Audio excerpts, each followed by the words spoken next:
Beginning life as a printer. Block from a child I was fond of reading, and all the little money that came into my hands was ever laid out in books. Pleased with the Pilgrim's Progress, my first collection was of John Bunyan's works in separate little volumes. I afterwards sold them to enable me to buy R. Burton's historical collections. They were small chapmen's books, 16 and cheap, 40 or 50 in all.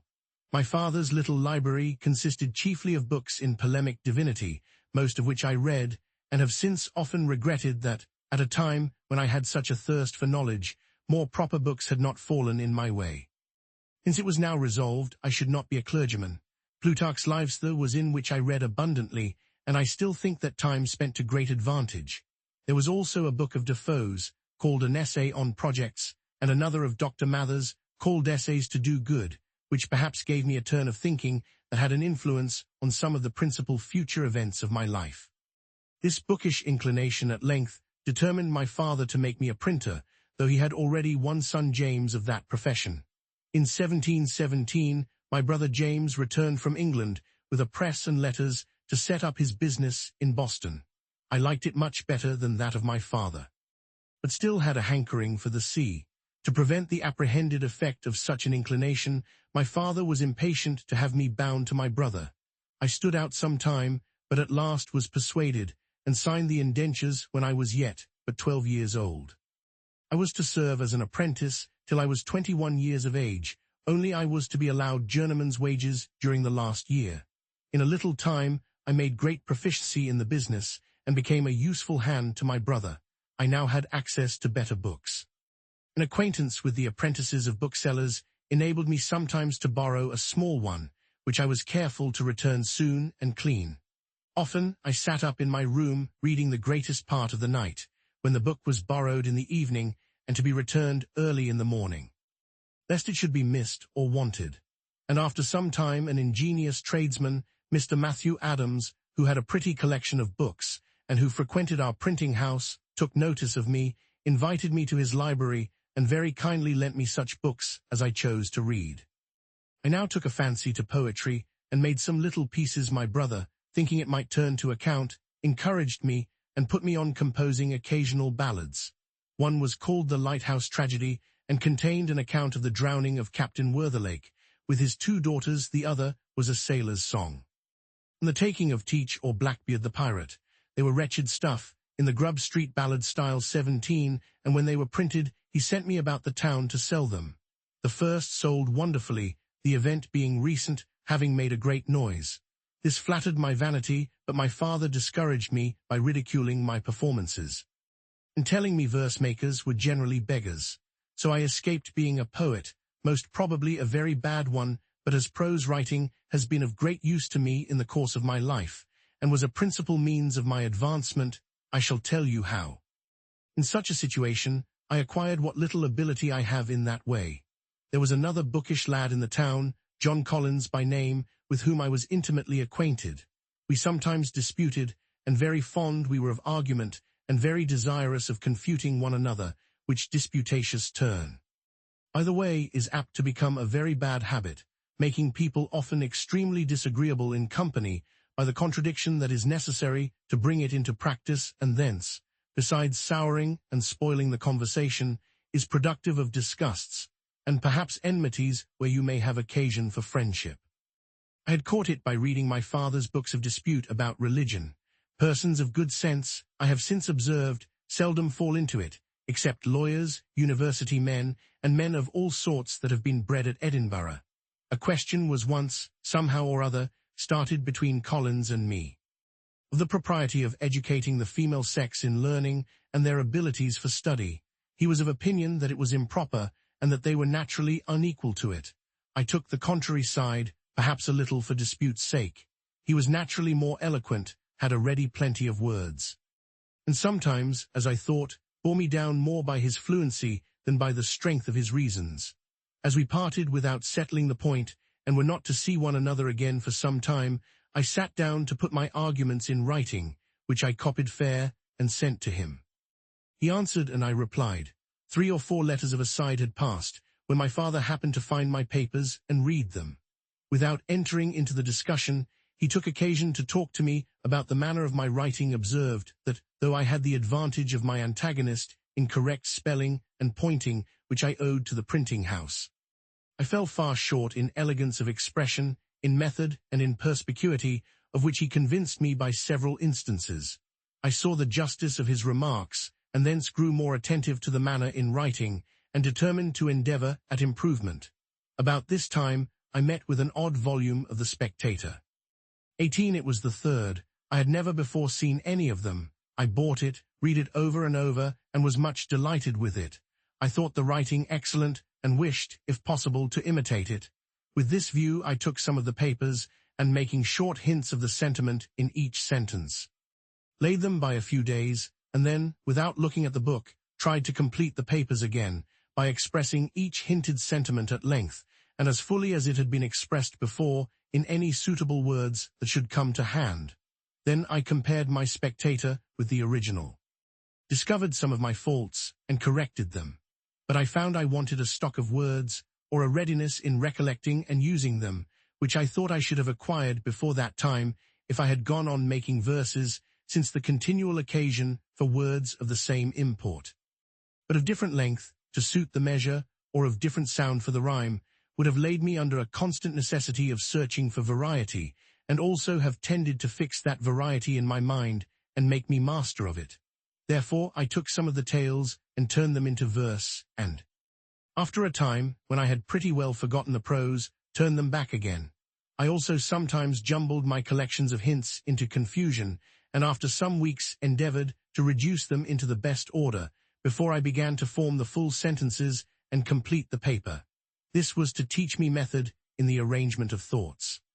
By comparing my work afterwards with the original, I discovered many faults and amended them, but I sometimes had the pleasure of fancying that, in certain particulars of small import, I had been lucky enough to improve the method of the language, and this encouraged me to think I might possibly in time come to be a tolerable English writer, of which I was extremely ambitious.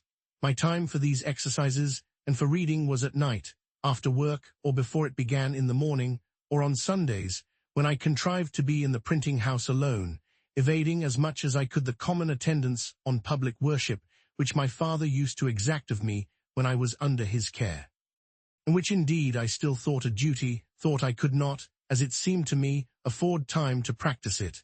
When about 16 years of age, I happened to meet with a book, written by one Tryon, recommending a vegetable diet. I determined to go into it. My brother, being yet unmarried, did not keep house, but boarded himself and his apprentices in another family. My refusing to eat flesh occasioned an inconveniency, and I was frequently chid for my singularity. I made myself acquainted with Tryon's manner of preparing some of his dishes, such as boiling potatoes or rice, making hasty pudding, and a few others, and then proposed to my brother that if he would give me, weekly, half the money he paid for my board, I would board myself. He instantly agreed to it, and I presently found that I could save half what he paid me. This was an additional fund for buying books, but I had another advantage in it. My brother and the rest going from the printing house to their meals, I remained there alone, and dispatching presently my light repast, which often was no more than a biscuit or a slice of bread, a handful of raisins or a tart from the pastry cook's, and a glass of water, had the rest of the time till their return for study, in which I made the greater progress, from that greater clearness of head and quicker apprehension which usually attend temperance in eating and drinking. And now it was that, being on some occasion made ashamed of my ignorance in figures, which I had twice failed in learning when at school, I took Cocker's book of arithmetic, and went through the whole by myself with great ease. I also read Sellers and Shermy's books of navigation, and became acquainted with the little geometry they contain, but never proceeded far in that science. And I read about this time Locke on Human Understanding, 19, and The Art of Thinking, by Messrs. Du Port Royal, 20. While I was intent on improving my language, I met with an English grammar, I think it was Greenwood's, at the end of which there were 2 little sketches of the arts of rhetoric and logic, the latter finishing with a specimen of a dispute in the Socratic 21 method, and soon after I procured Xenophon's memorable things of Socrates, wherein there are many instances of the same method. I was charmed with it, adopted it, dropped my abrupt contradiction and positive argumentation, and put on the humble inquirer and doubter. And being then, from reading Shaftesbury and Collins, become a real doubter in many points of our religious doctrine, I found this method safest for myself, and very embarrassing to those against whom I used it. Therefore, I took a delight in it, practiced it continually, and grew very artful and expert in drawing people, even of superior knowledge, into concessions, the consequences of which they did not foresee, entangling them in difficulties out of which they could not extricate themselves, and so obtaining victories that neither myself nor my cause always deserved. I continued this method some few years, but gradually left it, retaining only the habit of expressing myself in terms of modest diffidence, never using, when I advanced anything that may possibly be disputed, the word certainly, undoubtedly, or any others that give the air of positiveness to an opinion, but rather say, I conceive or apprehend a thing to be so, and so it appears to me, or I should think it so or so, for such and such reasons, or I imagine it to be so, or it is so, if I am not mistaken.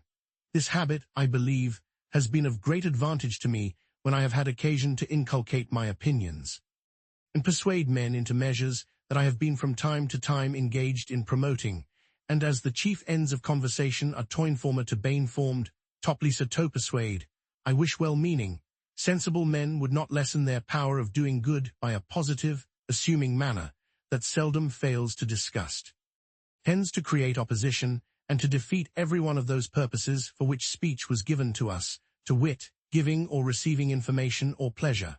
For if you would inform, a positive and dogmatical manner in advancing your sentiments may provoke contradiction and prevent a candid attention, if you wish information and improvement from the knowledge of others. And yet at the same time express yourself as firmly fixed in your present opinions. Modest, sensible men, who do not love disputation, will probably leave you undisturbed in the possession of your error, and by such a manner you can seldom hope to recommend yourself in pleasing your hearers, or to persuade those whose concurrence you desire. Pope 22 says judiciously, Father recommending to us, and he might have coupled with this line that which he has coupled with another, I think, less properly. If you ask, why less properly, I must repeat the lines, now is not one of sense where a man is so unfortunate as to want it some apology for his want of modesty. Would not the lines stand more justly thus? This, however, I should submit to better judgments. My brother had, in 1720 or 1721, begun to print a newspaper. It was the second that appeared in America, 23, and was called the New England Courant. The only one before it was the Boston News Letter. I remember his being dissuaded by some of his friends from the undertaking, as not likely to succeed, one newspaper being, in their judgment, enough for America. At this time, 1771, there are not less than 25. He went on, however, with the undertaking, and after having worked in composing the types and printing off the sheets, I was employed to carry the papers through the streets to the customers. He had some ingenious men among his friends who amused themselves by writing little pieces for this paper, which gained it credit and made it more in demand, and these gentlemen often visited us, hearing their conversations, and their accounts of the approbation their papers were received with. I was excited to try my hand among them, but being still a boy, and suspecting that my brother would object to printing anything of mine in his paper if he knew it to be mine, I contrived to disguise my hand. In writing an anonymous paper, I put it in at night under the door of the printing house. It was found in the morning and communicated to his writing friends when they called in as usual. They read it, commented on it in my hearing, and I had the exquisite pleasure of finding it met with their approbation.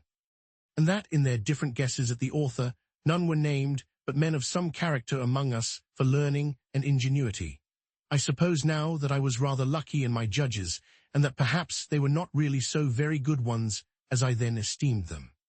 Encouraged, however, by this, I wrote and conveyed in the same way to the press several more papers which were equally approved, and I kept my secret till my small fund of sense for such performances was pretty well exhausted, and then I discovered 20 for it, when I began to be considered a little more by my brother's acquaintance, and in a manner that did not quite please him, as he thought, probably with reason, that it tended to make me too vain, and perhaps this might be one occasion of the differences that we began to have about this time. Though a brother, he considered himself as my master, and me as his apprentice, and accordingly expected the same services from me as he would from another, while I thought he demeaned me too much in some he required of me, who from a brother expected more indulgence.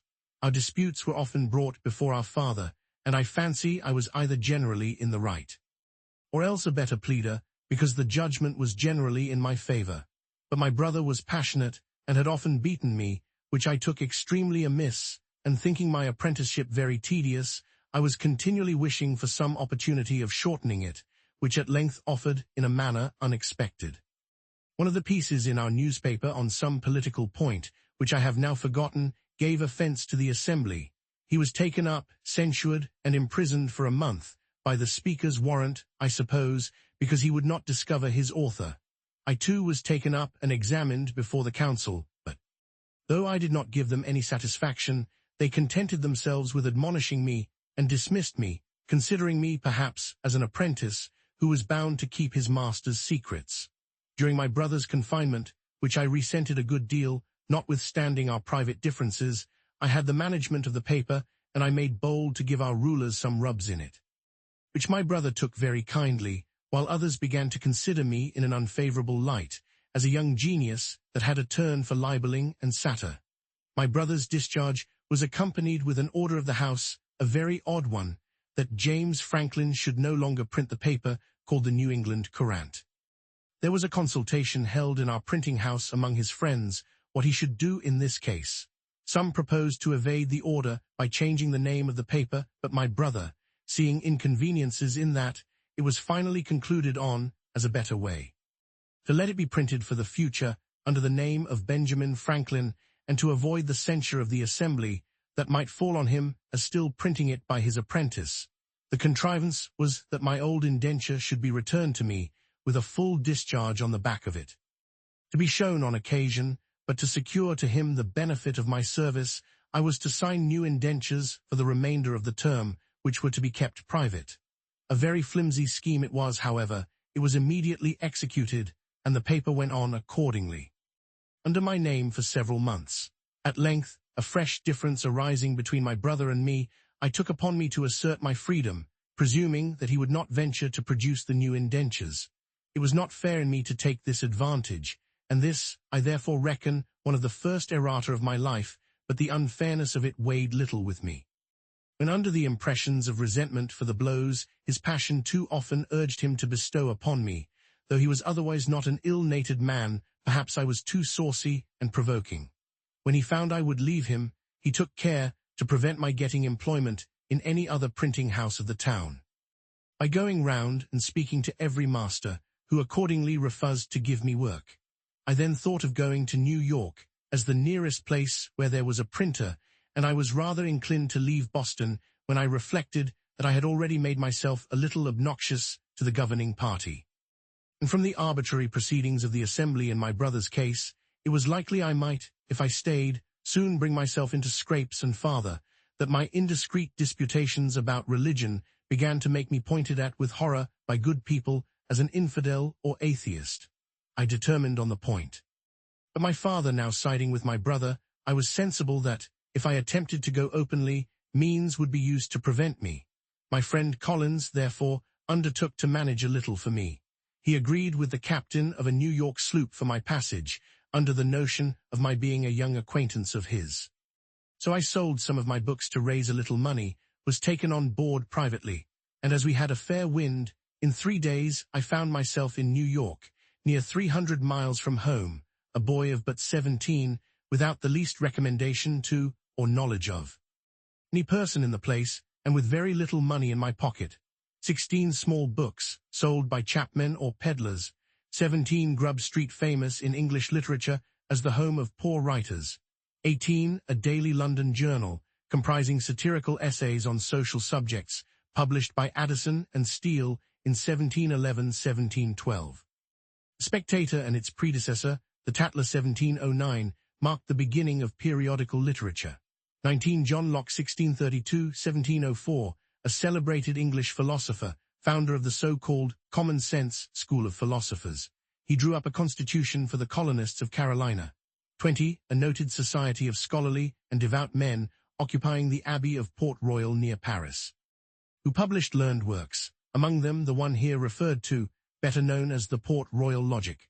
21. Socrates confuted his opponents in argument by asking questions so skillfully devised that the answers would confirm the questioner's position or show the error of the opponent. 22. Alexander Pope, 1688–1744. The greatest English poet of the first half of the 18th century.